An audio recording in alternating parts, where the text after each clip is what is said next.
Bab 847. Aku pacarmu. Pada pukul 9 pagi, Lee Seulgi sengaja berpakaian cerah dan berjalan keluar villa. Awalnya, masih banyak pekerjaan yang harus diselesaikan hari ini, tetapi dia menyerahkan semua tugas ini kepada agennya karena hari ini adalah hari Sabtu dan hari cerah yang jarang terjadi. Dia ingin keluar dan menghabiskan waktu bersama Kenzi. Ada 3 supercar mewah berbeda yang diparkir di gudang parkir. Namun alih-alih mengendarai mobil tersebut, Lee Seulgi langsung pergi ke tikungan dan mengambil taksi. Taksi ini awalnya dikendarai oleh Kenzi. Karena kecelakaan mobil malam itu, baik supercar Lee Seulgi maupun taksi yang dikendarai Kenzi diderek ke bengkel. Saat ini, kendaraan telah diperbaiki. Taksi itu milik Kenzi, jadi Lee Seulgi tentu ingin mengembalikannya. Jadi hari ini, Lee Seulgi hanya bisa mengemudikan taksi ini, yang sebenarnya tidak mudah dikendarai sama sekali olehnya. Sebelum jam 10 pagi, Lee Seulgi tiba di pintu apartemen Kenzi. Dia ingin mengulurkan tangan dan membunyikan bel pintu, tetapi untuk beberapa alasan, tangannya berhenti. Detak jantungnya sedikit lebih cepat, dan dia sepertinya merasa sedikit bersalah dan gelisah. Dia sedikit khawatir. Dia tidak menelepon terlebih dahulu hari ini dan datang ke rumahnya. Akankah Kenzi berpikir bahwa dia agak ceroboh dan suka mengambil inisiatif untuk mendekati pria?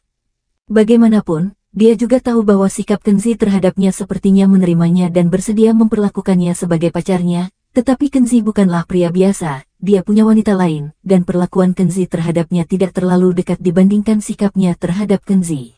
Semua ini membuat Lee Seulgi merasa masih ada sedikit jarak antara dia dan Kenzi. Tapi bagaimanapun juga, setidaknya Kenzi tidak akan menghindarinya seperti 2 kali sebelumnya. Dari sudut pandang ini, Lee Seulgi merasakan hubungan antara keduanya, membuat banyak kemajuan dan menjadi lebih dekat. Ayolah, Seulgi, kamu bisa. Kamu adalah dewi kelas dunia yang memiliki pesona tertinggi bagi pria.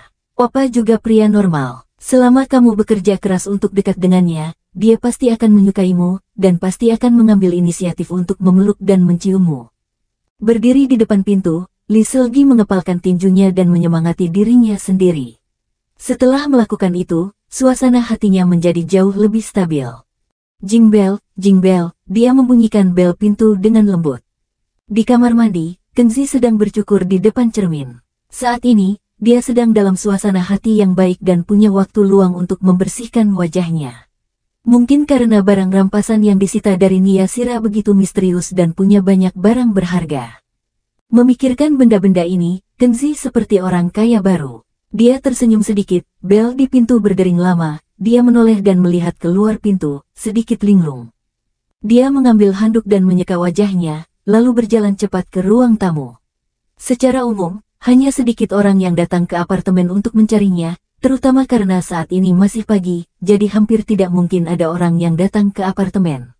Mungkin hantu air yang mendapat berita tentang Jaiden Blue, Kenzi datang ke pintu dengan tergesa-gesa. Namun, ketika dia membuka pintu dan melihat Lee Seulgi yang cantik dan menawan berdiri di luar pintu, dia sedikit terkejut. Seulgi, kenapa kamu ada di sini? Ketika Lee Seulgi mendengar ini, dia cemberut tidak senang. Opa terlalu tidak peka. Pria manapun yang melihat Seulgi akan sangat bersemangat dan sopan, tapi Opa, bagaimana dia bisa mengatakan hal seperti itu? Merasa tidak diharapkan datang, Seulgi sedikit tidak senang. Ahem, aku mengatakan hal yang salah tadi. Tentu saja Kenzi juga bereaksi. Apa yang dia katakan tadi sangat tidak pantas, seolah-olah Lee Seulgi seharusnya tidak ada di sini. Lee Seulgi malah mengerucutkan bibirnya. Kenzi tidak punya pilihan selain tersenyum paksa, mengundang Lee Seulgi masuk. Jangan salah paham, saya jelas tidak bermaksud untuk tidak menyambutmu, tapi hanya sedikit terkejut. Saya kira orang lain yang datang untuk urusan bisnis, tapi tidak disangka begitu membuka pintu, saya melihat peri.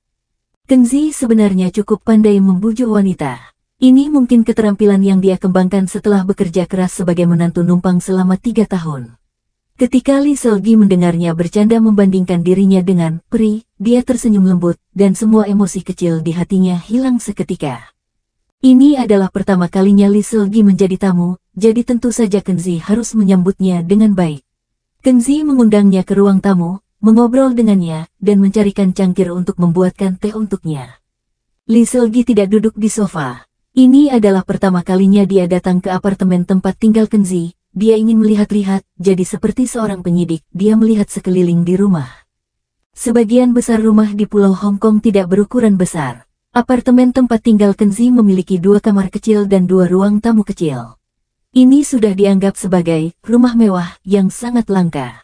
Lee Seulgi bisa berjalan-jalan dan melihat-lihat seluruhnya hanya 1 atau 2 menit. Nah, ini kamar tidurku. Saya lupa melipat selimutnya. Kelihatannya agak berantakan dan merusak pandangan. Kenzi menyadari Lee Seulgi sepertinya sangat menyukai tempat dia tidur. Seulgi selalu berdiri di depan pintu kamar tidur dan melihat sekeliling dengan matanya. Kenzi, dengan sedikit malu, berjalan ke tempat tidur dan melipat selimut yang belum disingkirkan. Di kampung halaman Seulgi, laki-laki tidak melakukan hal seperti ini. Lebih baik Seulgi membantumu merapikan tempat tidur, kata Lee Seulgi dan berjalan mendekat. Tampak sangat bahagia, menyenandungkan sedikit lagu, dan membantumu. Kenzi mulai mengerjakan pekerjaan rumah.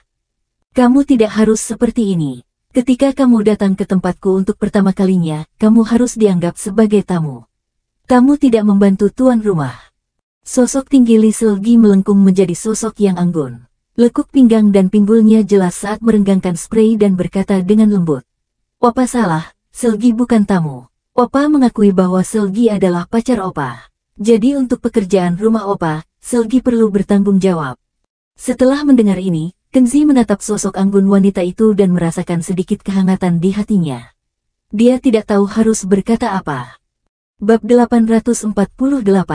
Opa cium aku, Seulgi menyukaimu. Setelah Lee Seulgi datang, selain merapikan kamar Kenzi, dia juga berinisiatif pergi ke kamar mandi dan mengeluarkan pakaian yang diganti Kenzi setelah mandi dan mencucinya. Mesin cuci di apartemen Kenzi rusak, dan Kenzi tidak meminta pemiliknya untuk memperbaikinya. Dia biasanya mencuci pakaian dengan tangannya. Tetapi ketika dia melihat Lee Seulgi melakukan hal yang sama, Kenzi merasa lebih tidak nyaman. Meskipun Lee Seulgi adalah pacarnya, dia tetaplah dewi terkemuka. Bagaimana Kenzi bisa memperlakukan Lee Seulgi seperti pembantunya? Seulgi, sebaiknya kamu pergi minum teh. Kamu tidak perlu mengurus pakaian kotor, kaos kaki bau, dan lain-lain. Kenzi berjalan ke wastafel, mengambil pakaian kotor dari tangan Lee Seulgi. Lee Seulgi memberikan ruang untuknya dan berkata sambil tersenyum. Seulgi merasa meskipun Opa mengakui Seulgi sebagai pacar Opa, Opa selalu memperlakukan Seulgi sebagai orang luar di dalam hati. Ahem, aku tidak memperlakukanmu seperti itu orang luar. Aku beruntung punya pacar sepertimu. Kenzi terbatuk ringan, tidak berani menatapnya. Opa tidak menganggap Seulgi sebagai orang luar, tetapi sebagai pacar, lalu mengapa kamu merasa tidak nyaman saat Seulgi mencuci pakaianmu? Lee Seulgi memandangnya dan berkata, masuk akal jika pacarnya mencuci pakaian untuk pacarnya, maka pacarnya seharusnya merasa sangat senang dan bahagia. Mengapa Seulgi tidak melihat ekspresi seperti itu di wajah Opa? Kenzi menatapnya setelah mendengar ini, dia hanya bisa tersenyum dan berkata, kamu terlalu banyak mikir. Ini hanya masalah kecil seperti mencuci pakaian. Tidak serumit yang kamu bayangkan. Jika kamu ingin membantuku mencuci pakaian, baiklah, ayo, aku akan menemanimu mencuci bersama-sama. Seperti yang dikatakan Kenzi, dia menyingkir sedikit, menyisakan ruang bagi Lee Seulgi. Tetapi Lee Seulgi menatapnya dengan mata lembut, seolah mengamati apakah ekspresi Kenzi tulus, dan berkata, Opa Kenzi, Seulgi merasa ada kekhawatiran di hatimu. Sepertinya kehadiran Seulgi menambah sedikit beban pada Opa, benar kan? Kenzi memandangnya, tidak tahu bagaimana menjawabnya. Faktanya, Lee Seulgi benar, dia benar-benar merasa bahwa dalam situasinya saat ini, dia seharusnya tidak bersama Lee Seulgi. Bagaimanapun, situasi saat ini tidak baik. Dia datang ke Pulau Hong Kong untuk mencari keberadaan ibunya, Jaiden Blue, dan yang lainnya, tapi yang lebih penting, dia sendiri tidak tahu kapan dia akan bertemu dengan musuh-musuh berbahaya. Jika Lee Seulgi ada di sisinya, dia sangat khawatir Lee Seulgi akan mengalami bahaya. Lee Seulgi dapat melihat bahwa Kenzi berada dalam sedikit dilema, jadi dia berkata, Opa, kamu tidak perlu menjawab pertanyaan Seulgi. Seulgi tahu bahwa Seulgi mengatakan hal yang salah tadi. Dia menunjukkan semacam rasa kehilangan yang tidak bisa disembunyikan. Tanpa berkata apa-apa lagi, dia mengambil pakaian di wastafel dan mulai mencucinya dengan lembut. Kenzi menghela nafas sedikit di dalam hatinya. Lagi pula, dia tidak ingin melihat ekspresi sedihnya sekarang, jadi Kenzi melunakkan nadanya. Lee Seulgi, sebenarnya kamu tidak menambah beban apapun padaku jika kamu datang ke rumahku. Sebaliknya, aku sangat senang kamu bisa datang dan tinggal bersamaku. Li Selgi menggelengkan kepalanya dan terus mencuci pakaian. Selgi tidak percaya. Selgi bukan anak kecil lagi. Bisa dilihat, orang bilang sebenarnya atau sengaja berbohong. Jangan menghibur aku. Selgi tahu kalau Opa gelisah dan ragu-ragu. Mungkin dia tidak menyukai Selgi sebagai pacarnya. Hati Kenzi terasa sakit setelah mendengar ini. Tanpa diduga, Li Selgi sangat sulit dibujuk. Dia bahkan berbicara sejauh ini, tetapi dia masih berekspresi muram. Ini benar-benar sulit. Baiklah, kamu bisa memberitahuku apa yang perlu aku lakukan untuk mempercayai apa yang baru saja aku katakan. Kenzi berkata dengan ekspresi serius. Li Selgi berhenti, menatapnya dengan matanya yang indah, dan berpikir lama sebelum berkata, sederhana sekali. Selgi berharap kakak Opa akan mengambil inisiatif untuk memeluk dan menciumku. Selama ini Selgi yang berinisiatif memeluk Opa, tapi Opa memperlakukan Selgi seperti ini. Kenzi tidak bisa menahan senyum pahit di dalam hatinya. Li Selgi, kamu benar-benar membunuhku. Tapi karena dia laki-laki, dia pasti bersikap jantan. Lagi pula, dia sendiri sudah mengakui kalau Li Selgi adalah pacarnya. Bagaimana dia bisa menutup mata terhadap permintaan sekecil itu dari pacarnya sekarang? Baiklah, Selgi, izinkan aku memelukmu. Kenzi hendak membuka lengannya dan memeluknya. Tetapi Li Selgi meletakkan tangannya di dadanya dan berhenti, tunggu sebentar. Jika mungkin, kuharap kamu bisa mengubah panggilanmu. Aku ingin kamu memanggilku Baby Selgi seperti yang dilakukan Sheila. Oke, Baby Selgi. Kenzi tidak memiliki ekspresi lain kecuali senyum masam. Dia kemudian memeluk Li Selgi yang tinggi dan lembut di pelukannya, dan kepala Li Selgi bersandar di bahunya. Pada saat ini, Li Selgi merasa sangat bahagia. Ini adalah pertama kalinya Kenzi berinisiatif untuk memeluknya.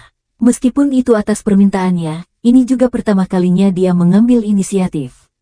Wajah cantik Li Selgi memerah dengan senyuman di bibirnya, dan hatinya seperti dipenuhi arus hangat yang mengalir. Dia dengan lembut memeluk pinggang Kenzi dan berkata dengan manis, Opa, sejujurnya, apakah kamu menyukai Baby Selgi? Yah, tentu saja aku menyukaimu, dan aku sangat menyukaimu. Kenzi diam-diam tak berdaya. Dia merasa seperti sedang membujuk anak kecil. Tapi harus dikatakan bahwa Li Selgi adalah dewi kelas dunia yang sangat berharga. Wajahnya, sosoknya, dan temperamennya. Jika ada pria di dunia ini yang tidak menyukainya, pria itu benar-benar punya masalah. Bagaimanapun juga, Kenzi juga seorang laki-laki. Meskipun pikirannya saat ini berat dan ada banyak hal untuk dipertimbangkan, dia harus mengakui bahwa dia juga seorang laki-laki, laki-laki normal.